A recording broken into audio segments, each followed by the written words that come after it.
પાટણ જિલ્લા બાદ સાબરકાંઠામાં પણ બાળ તસ્કરી જેવો જ કિસ્સો સામે આવ્યો છે।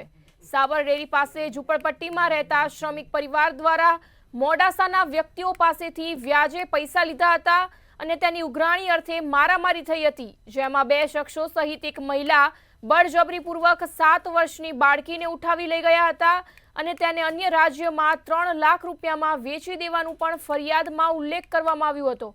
પોલીસે ફરિયાદના આધારે 3 આરોપીઓની ધરપકડ કરી હતી। સાબરકાંઠા જિલ્લાના હિંમતનગર એ ડિવિઝન પોલીસ સ્ટેશન ખાતે 19 તારીખના રોજ એક ગુનો રજીસ્ટર કરવામાં આવેલ છે। ગુનામાં વિગત એવી છે કે નટ સમાજના જે ફરિયાદ પક્ષ છે એમની સગીર વયની દીકરી છે એમને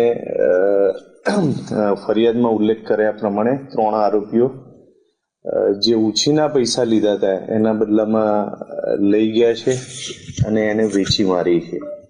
એ પ્રમાણેની હકીકત હતી। એ હકીકત આધારે પોલીસે તપાસ કરી છે। હાલમાં 3 આરોપીઓને પોલીસે અટક કર્યા છે।